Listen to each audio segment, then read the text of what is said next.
Alrighty? So we're off to question 4 for the 2013 paper now. We must state fully what is meant by the expression the principle of moments. With the aid of an appropriate diagram, use the principle of moments to explain how it is possible for a person of mass 50 kilograms to lift someone twice as heavy on a seesaw. 5 marks. What's the principle of moments? Remember when we're talking about torque, right? The principle of moment states that for a system in equilibrium, right? For a system in equilibrium, so a system must be in equilibrium, right? That the sum of the clockwise forces is equal to the sum of the anti-clockwise forces.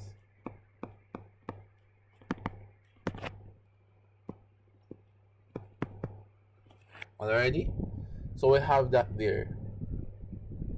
So the sum of the clockwise moments at any point is equal to the sum of the anti-clockwise moments about that point. Right?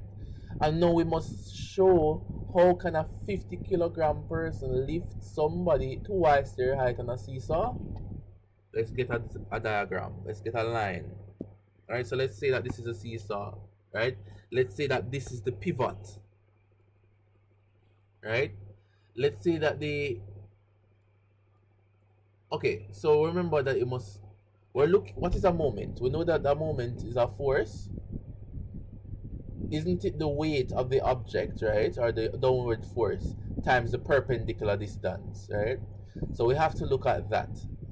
So if we have a pivot here, right, and we have a person weighing 50 kilograms, so let's put the 50 kilogram person over here. Right? Let me not do that. Yeah, I could just write 50. Right here, right? There must be a distance between this person, right, or this weight, and the pivot, right? But we know that that distance for the person to actually lift somebody twice their weight, 100 kilograms over here, right? That means that the distance x must be twice, right, for the person who is 50 plus 50 kilograms, right? So it's twice greater, 2x. So remember, it is the weight of the object times the perpendicular distance, right? So for the left hand side to equal the right hand side, the left hand side, right, since you can't add the weight to the person, it must be a 50 kilogram person. The only way you can increase the forces for them to be equal is to double the length. When you double the length from the center of mass or from the pivot, right, we'll be able to gain the same force. If the 50 kilogram person sits at twice the distance from the fulcrum or from the pivot, right, than the heavier person, then this is exactly possible, right? It is possible for the 50 kilogram person to lift the 100 kilogram person, right? In this way, the clockwise moments in the diagram will be greater than that of the anti-clockwise moments, and will end up with the 50 kilogram person being able to lift the 100 kilogram person. Does that make sense?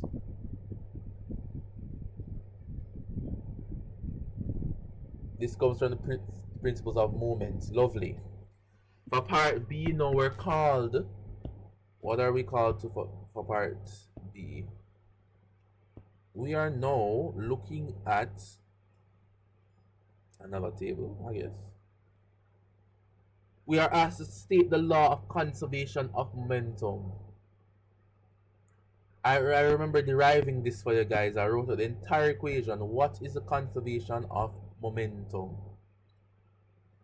The law of conservation of momentum, remember, it states that for any type of movement at all, any type of collision, any type of explosion, any type of interaction between forces and masses, that the initial momentum or the momentum before, right, the total momentum before is always equal to the total momentum after, provided that there is no external force. Remember that, guys?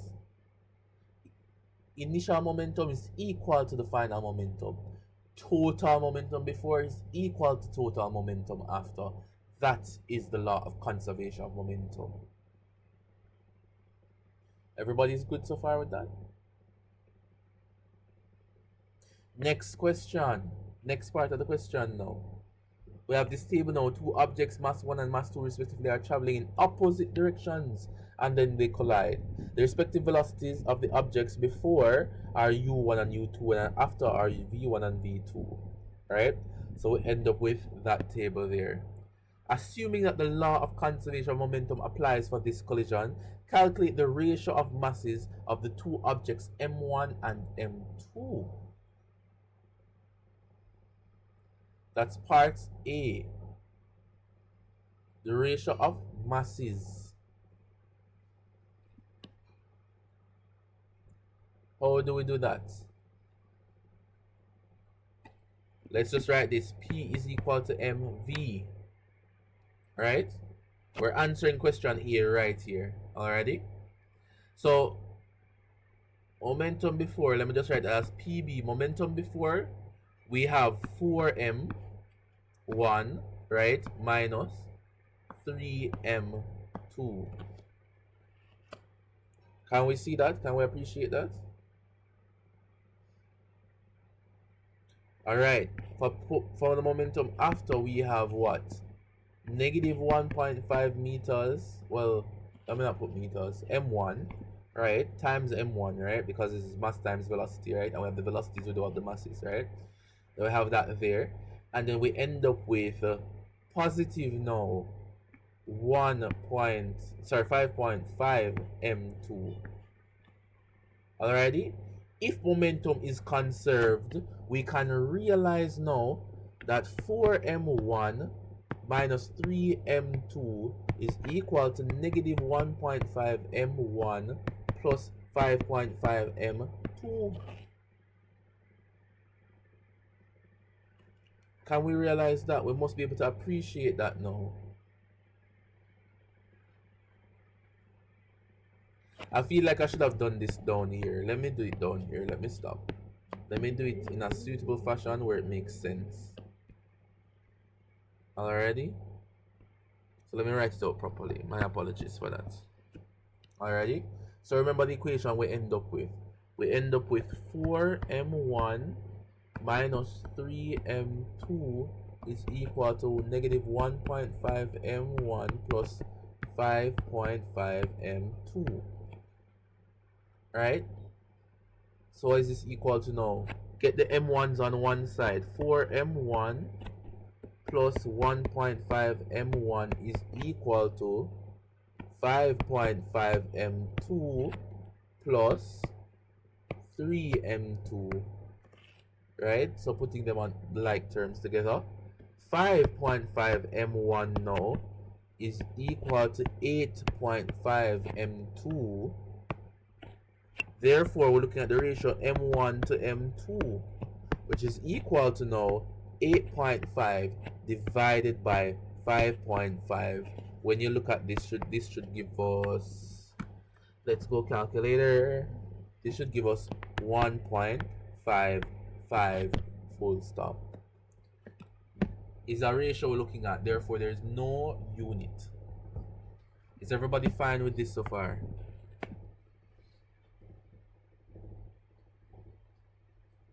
Alright, what are we called to look at next? Let's see what we're called to look at next. Calculate the total kinetic energy of the two objects before the collision, given that m1 is 1.85 kilograms. Alrighty? Everybody's good with that?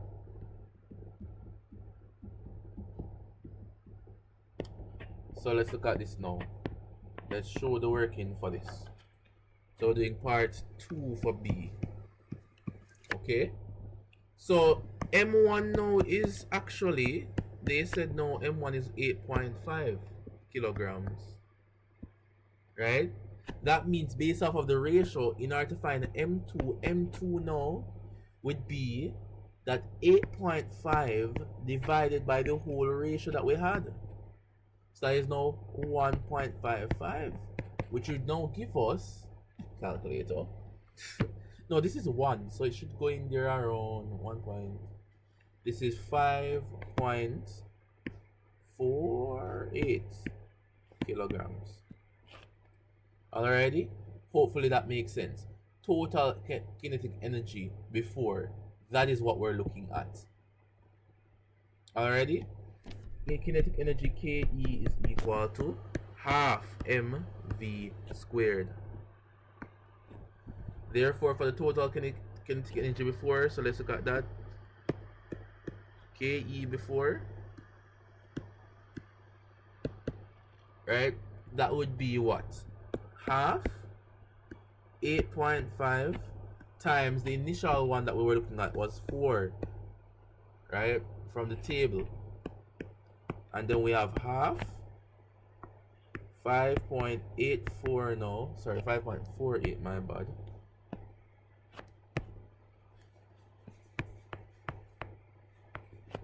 Right?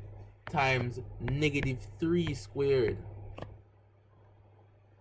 So that is before, right? So we'll end up with what? This is, let me just use my calculator to get all of this done. So the first one, that would be half minus, no, half times 8.5 minus, that would be 9 point, my bad, 9 point, no, that doesn't make any sense. That would be 6.8, sorry, 68 plus 24.66, and then this would be equal to 92.7 joules. 92.7 joules. Right? Everybody's fine so far?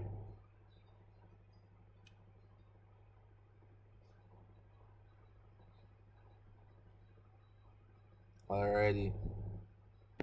Now we're looking at the kinetic energy after now. Let's calculate that. The kinetic energy after. It's the same procedure, so I'm not sure if I'm going to bother with going through all the steps properly, because wait, hold on, I have to calculate them. So the kinetic after now would be half 85, because the M1 is still 85, right? Times -1.5 squared plus half now of 5.48, which, because that is the same mass for M2, and the final velocity for M2 was 5.5, and we square that. That is going to be equal to, why is my calculator behaving like this? 9.56 plus 0.5 times 5.48 times 5.5 all squared. That is going to be 82.89, right? And then we'll add those together, we should get 92, right? 0.45 joules. Done. So we got the kinetic energy before, and we got the kinetic energy after. What is the rest of the question asking us for? Let's see. Is everybody okay with that though? Hopefully you guys know what kinetic energy is and you'll be able to answer accordingly.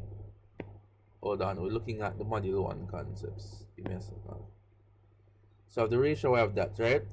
What is an elastic collision, and explain why or why not, right? So we have to explain whether or not this is elastic or whatever, right? Remember, you know, from the calculations we have, right, our kinetic energy before is 92.7, right? And our kinetic energy after is 92.45. What does that tell you?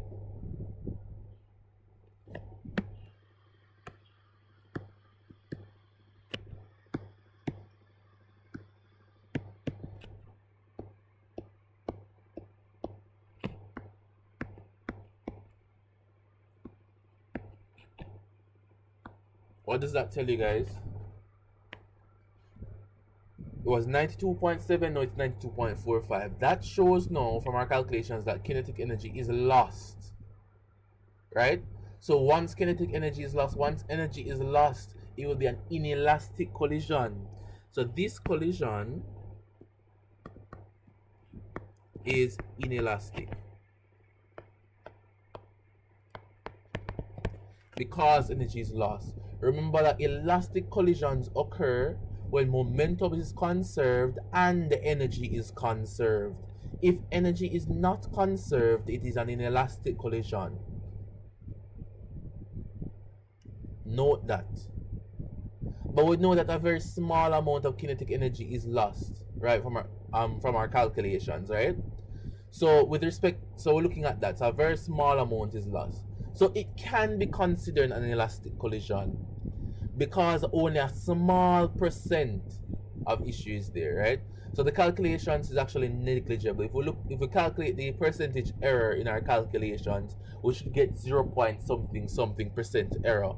So we can consider this an elastic collision because of the very small and negligible differences within our calculation of kinetic energy before and our kinetic energy after. And that brings us to the end of this question.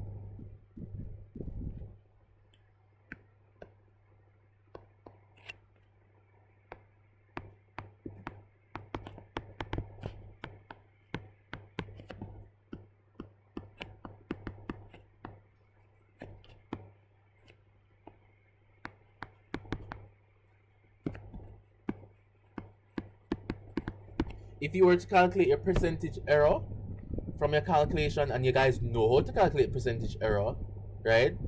I did do a little session on how to do that. Your estimated divided by the smallest increment, right? On a modular device, right? Or a digital device, and we times that by 100, you should get around 0.15 something, right? Which is a very small error in calculation. Therefore, it is negligible. So this can be considered elastic. Alrighty. That brings us to the end of the question and the end of our module 1 review. That is it.